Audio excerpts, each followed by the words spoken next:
floor. Traders like the volatility. The average guy. Pretty much, yeah. But back to the healthcare, like how many people are in your firm?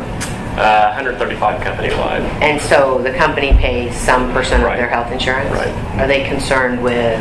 We're concerned as a company with the cost rising, certainly. Yeah. They just keep going up and up and up. And you can't you can't try to change companies every single year. Eventually you won't get quotes. Sure. So, you're kind of saddled with that for a while.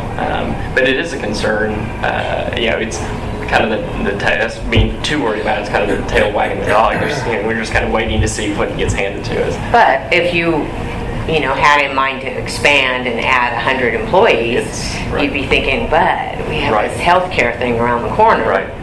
Well, and going back to what we were talking about with more competition, if profit margins are down and the costs are moving up, then that does start to impact hiring. Sure. And, you push people harder, potentially if work starts coming back up, and trying to get more efficient and all those things, which on one hand can be very, very good for the company, but you can also burn people out if you push too hard for too long. And we were in that mode in 2007, 2008, where we had people working tons of overtime. We could hire whoever we could find, and pushing as hard as we could. And you burn people out, and you're in a situation right now where the job market is still volatile. There's not a lot of movement around from firm to firm, but you're still going to push people away into other sectors where actually most of we haven't had a lot of employee loss over the last couple of years. Most of them have not moved laterally into industry. Most of them have moved to another industry. Wow. They've moved into construction, or they've moved into oil and gas, or they've moved into similar roles possibly, but in industries that were doing better, not architecture, engineering. I'd like to get into oil and gas, but by then I would go down again. Your new management skills might help. I was a kind of landman. I remember in college in the 80s when my buddies that were leaving after sophomore year. I'm going to go be a landman for $50,000, and they're not. How are they doing now? Not bad. Better than hotel managers? Probably not. Yeah. Well, now they are, but I got bad back then. Then 2 years later, they're still there. And so where things kind of happen. There's drinking stuff in the boots and stuff. We'll probably kind of wrap this up. Maybe go around and see where you feel 2012-13. Where are we going? Knowing we have all these issues, and it does seem like we're just kind of floating around. I think we've above bottom personally, but it seems like we're just kind of floating around, waiting for treading water. Treading water. It's a great for another year. Yeah. Until the election. Retail, I think, is going to have some growth potential. It'll be modest, but there will be some improvement. Hopefully, we'll see some rent growth and control vacancy, but it's not going to happen, overnight. But I think there'll just be a gradual increase in market improvement. I'm seeing improvement for the rest of the year in office. I think industrial is going to pick up pretty good through the rest of the year. We're seeing a lot of good industrial activity right now. It just a lot of people just are looking out there. They're talking to us. But the deals aren't materializing, like we want. Yeah, but to me that's a good sign. When I hear industrial, to me that means jobs, and I think that's positive job creation. There's several larger deals in the market right now, and a couple buildings getting built. We got some cranes in the air. It's interesting. I mean, I'm sort of surprised that the American Tire deal's going up. There's a 120,000 foot building. You've got the valve oil fluid power building being built, which is a 50,000 foot building. It's just sort of surprising in this economy that people will pull the trigger on that kind of stuff. But we're seeing them. I think there'll be some gains. Good. Yeah, I'm cautiously optimistic. I think I know we live in the greatest country in the world, and Oklahoma is so well positioned to do some very positive, favorable things in the next 5-10 years. So I'm guardedly optimistic. I think the biggest thing is the political environment and regulation and what comes down from that. Well, in the retail leasing, I echo what Ben had to say. We're pretty positive about moving forward. We never had large holes in centers. No one did. that you had in the late 80s. It early was 90s. it was never- different. I like that. Yeah, so now we don't have as far to go as, we have centers at 100%, several Yeah. That's good. that are there. So, and they're mom and pop neighborhood strip type centers. The transaction, if I may, on that, I see it as pretty positive right now. At least most of the guys and gals that are doing transaction work are busy. You know, it's taking longer to get there, but the ones I talk to anyway, at least they're pretty busy. So I'm optimistic that it would. If I can use the water thing, it's like an aircraft carrier turning. It's slow, but hopefully we get there. Okay. I think we're optimistic, but we're not very, overly optimistic. There tends to be a ceiling that we keep hitting, and it's not going to bust above that ceiling. And someday we think it's going to, because we think there's a lot of pent-up desire for projects to happen, and plans have been put on hold for a long time. And when that does happen, there's probably going to be a real fright in the market for cost, because the costs have been put on that same pressure to stay low, and manufacturers haven't been able to raise their prices even though their costs have gone, or their profit margins have gone down. Once the market turns around and the demand or supply starts working itself out, we're going to probably quickly see an increase in market pricing. And that's one of the things we're seeing from the customer base right now is expectations for rock bottom value, where previously the market was driving what they could get.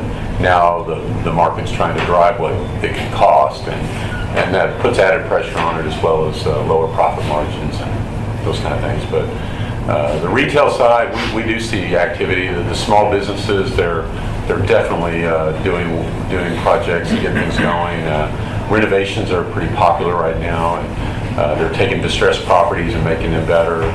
And then the other side of the equation is, I think, the investment in downtown Tulsa and within the interdispersal loop is very positive, and I think it's not going to stop there. I think our community is ready for Tulsa to make a name for itself, and investors or foundations are starting to say, this is the time to do it, the money's right, the rates are right, let's go do something better. So we remain hopeful that there'll be a constant steady flow, and hopefully one day we'll see brighter horizons, but it's not in the next year or two for us.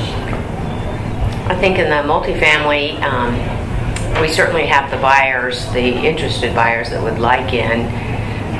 Of course, on the other side of that are local owners also, or local properties, those owners that know the value of the management and all that are enjoying nice cash flows, so they don't want to hear like a 9 cap or 8, and every now and then something sells at 5.5 or whatever, so you kind of have to start back over with why your property won't sell at a 5.5, but we certainly have the interest. We'll probably, this year will be a lot like, this year probably will be a lot like last year, but it will loosen up eventually.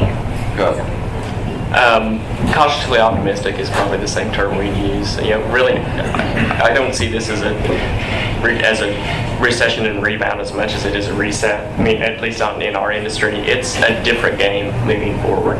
It's a completely different playing field, and the companies that realize that and leverage their relationships and change the way they do business and partner, bring in financing as a partner on the AEC side, and make those changes and realize that it's a different ballgame, are the ones that are going to be successful. The ones that are waiting for it to be 2007 and 2008 again are going to go away. It's just a new game, and the design community needs to understand that and be ready for it. Do you guys think there'll be a reset in cost of materials? Because everything costs. Haven't you already seen that somehow? We've seen some of it, but a lot of it, I mean, so much of it, and they joke about it, but it's true, so much has been driven by overseas growth. I mean, work in China, work in India, work in the Pacific Rim. International supply has definitely had an impact on our material costs. Materials are still commodity. I mean, they're still totally need driven. And the more you need them, the higher the prices are going to go. So the more the overseas people need them, then our prices are going to stay high. Right. Yep. And if and when the economy does take that big circle around, the prices are going to go up. Right. Very quickly. I mean, because the demands can also go up quickly. You better build now. Build now, rates low. Borrow the money. Just doesn't seem to work. I can't.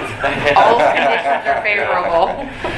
No, I think, it was interesting just kind of going around and hearing, I think, Jim, and maybe George also said it, as far as there's a difference between the 80s. Some of us are old enough to been through that last downturn, and we did have shopping centers totally vacant. We did have apartment complexes totally vacant. I mean, it was a different time. It was much harder. Now, and I think we feared going into this that we were going to have a repeat, and we didn't have the repeat. And so we didn't have those centers and things that were as bad. And so I feel better from that viewpoint. And we didn't go down as fast. We didn't expand as fast as some of the others in the country, which is good. But it is a different time. I think it's a much better time. So going forward, I think it's easier to increase and be more positive at a quicker level. I know in the hotel industry, we have two numbers, average rate and occupancy. If both go down, it's bad. And both went down in the 80s. Both didn't go down this time. Occupancy went down some. Rate didn't. People were still paying the rates, and rates have actually increased. And that, to me, is kind of the same analogy. Things just weren't as bad, fortunately, this go-around. And so your increase will, I think, come quicker if we can get through this next year from the regulatory side, the election cycle and everything. Get more certainty and more jobs in our economy. Well said. Agreed. Yes. That's a wrap. Second. Cut.